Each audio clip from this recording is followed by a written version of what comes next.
대한민국의 3대 흉가 제천 늘봉가든. 제천의 늘봉가든이라고 하면 다른 지역에서도 일부러 찾아와 고기를 한 번쯤은 뜯어볼 정도로 대단한 맛집이었다. 그 가든은 종업원 1명, 주방장, 안에 이렇게 3명이서 꾸려나갔었는데 부부 사이에 자식은 식물인간인 딸아이가 전부였다고 한다. 딸아이가 의식이 안 돌아온 지도 언 4년. 딸아이가 그렇게 된 후로는 제천에서 독보적으로 전략하는 맛집을 소유하고 있어도 행복하진 않았다고 한다. 그 후로 또 얼마의 시간이 지나고 결국 딸아이는 돌아올 수 없는 길을 택해야만 했다. 부부는 충격과 슬픈 고통을 이겨낼 수밖에 없었다. 하지만 그것도 잠시. 몇 달 뒤 거래처와 상담을 하기 위해 아내와 종업원이 차를 끌고 거래처와 약속한 장소로 가고 있는데 마주오는 트럭과 정면 충돌. 그 둘은 그 자리에서 즉사한다. 이 소식을 들은 남편은 이어서 들봉 가든 주방에서 가스를 틀고 자살하게 된다. 이것이 십수년 된 이야기. 그 뒤로도 많은 주인들이 그 가든을 놓고 쟁탈전을 벌였다. 건물과 땅의 소유주가 사라지니 그 건물과 땅은 당연히 무소유로 넘어가고 매입하려는 사람들이 잇따라 줄을 선 것이다.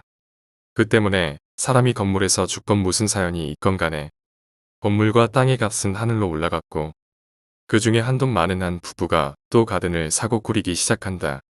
그러고는 몇 달 안 되어 가든과 관련된 이상한 소문이 들리기 시작한다. 갑자기 문이 열렸다 닫힌다는 등 손님이 고기를 시키고 가져다 주지도 않았는데 어떤 종업원이 와서 가져다 주었다는 둥.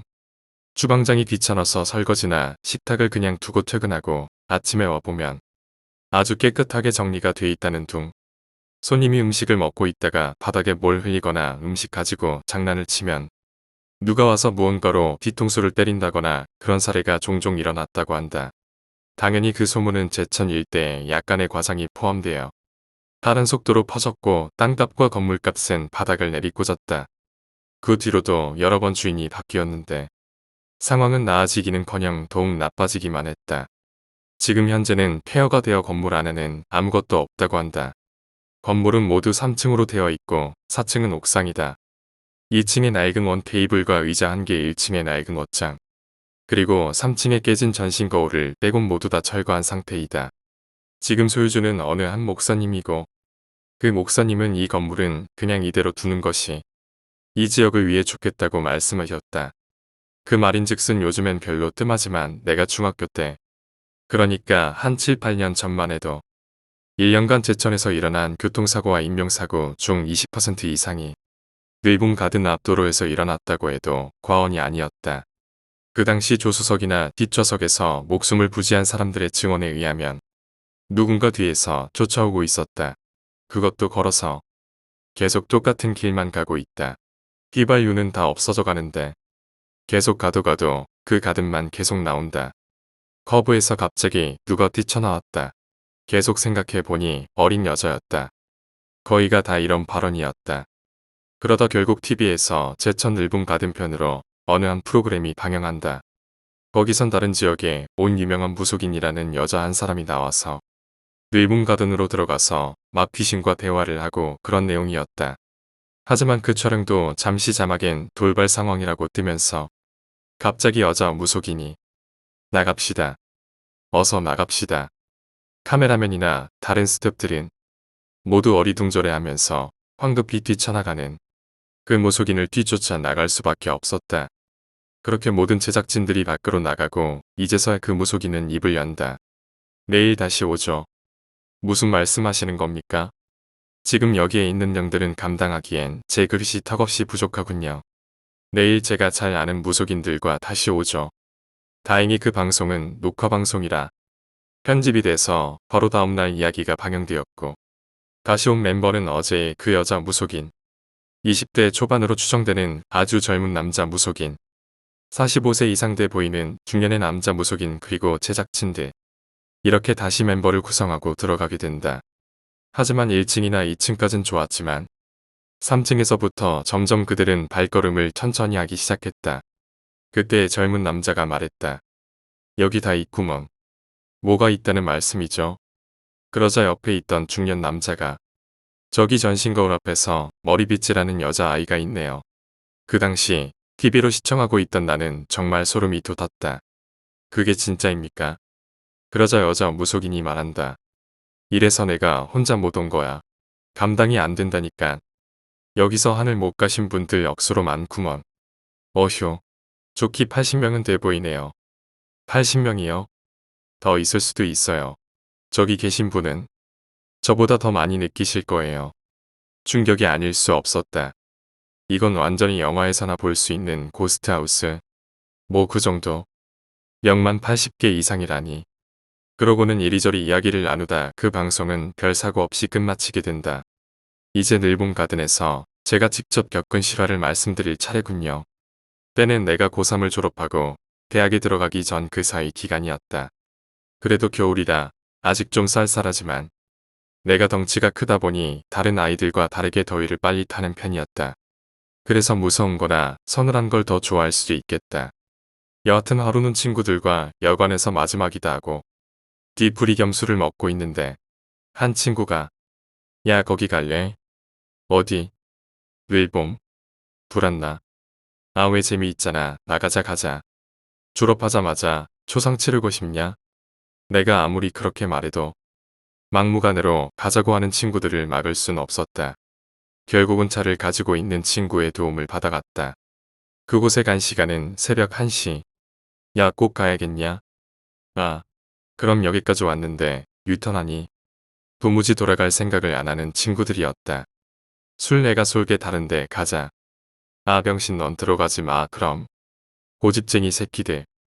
그렇게 우리들은 달리는 차 안에서 이리저리 실랑이를 벌이다. 결국은 가든에 도착하게 된다.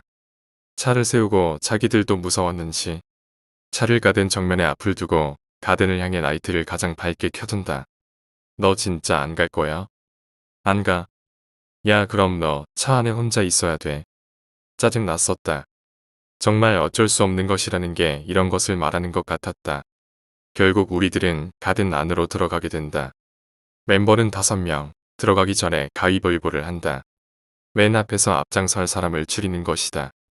정말 지금 와서 생각하지만 그렇게 지기 싫은 가위바위보는 없었다. 다행히도 나는 3번째에서 걸어가기로 했다. 앞장은 그 먼저 가자고 나랑 실랑이를 벌였던 친구가 서기로 했다. 솔직히 1층은 소문보다 그렇게 무섭지는 않다. 정말 아무것도 없다. 그리고 다행히 차의 라이트가 1층까진 환하게 비추고 있어서 다행이었다. 아마도 1층은 갈빗집이라 홀로 쓰였던 것 같다. 여기저기 원태 이불 자국이 남아 있었다. 2층을 들어서자마자 보이는 것은 얇은 원태 이불과 먼지 쌓인 식탁용 의자.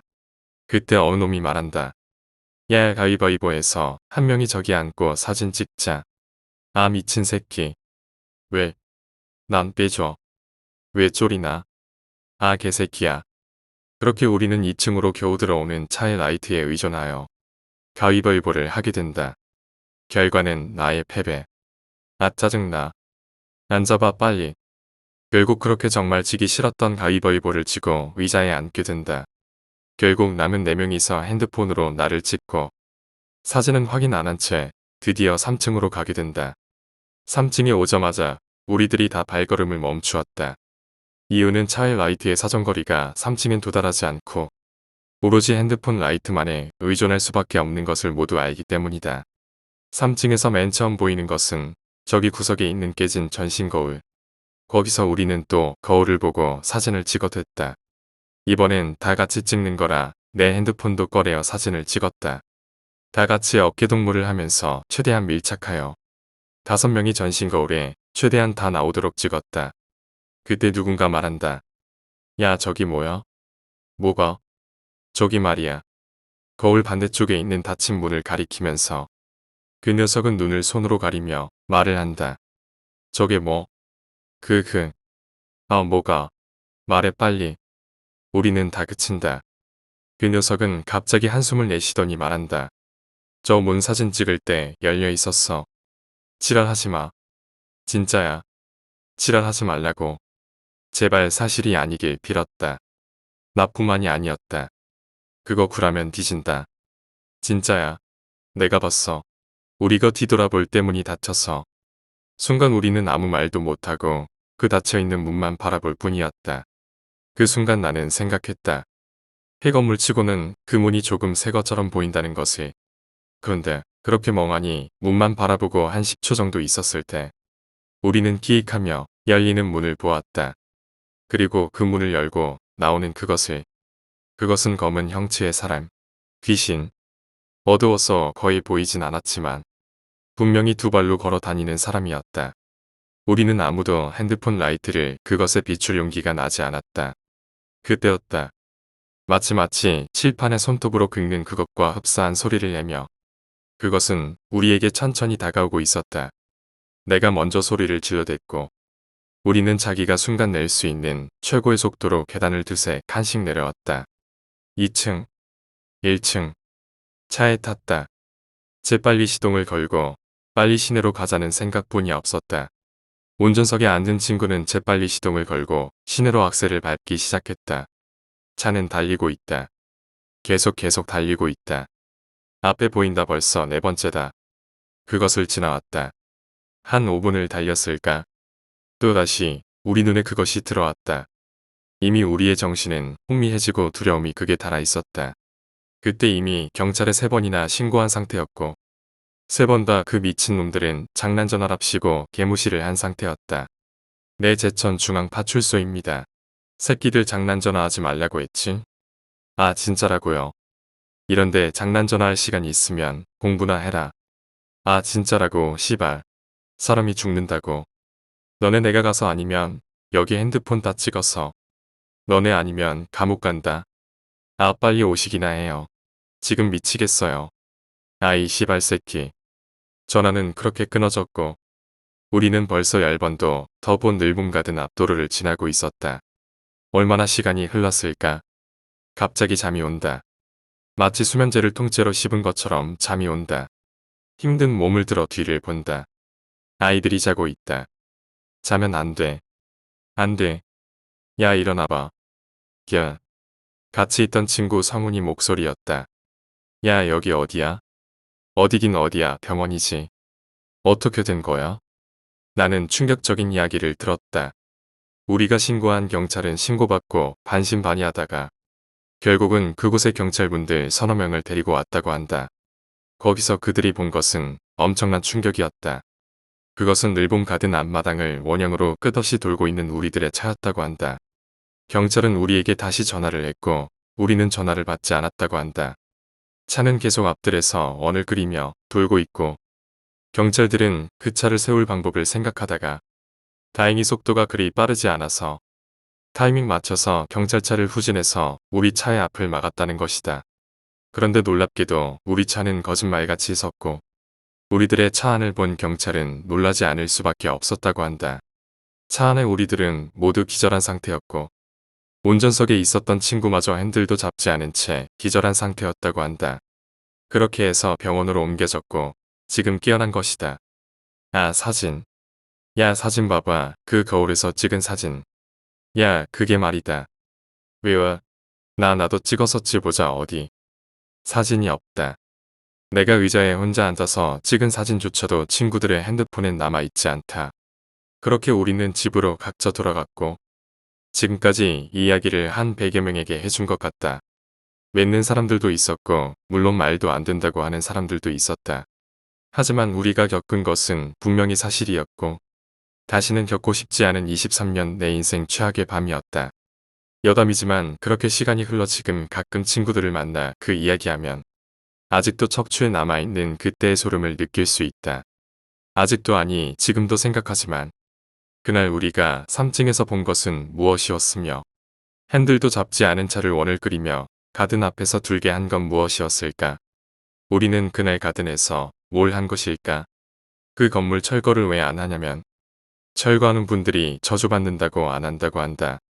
그리고 소유주이신 목사님이 그것도 반대하시고 이건 여담인데 언젠가 친구가 택시를 잡아서 늘봄 가든으로 가자고 했다가 아저씨에게 된통 혼난 적이 있었단다.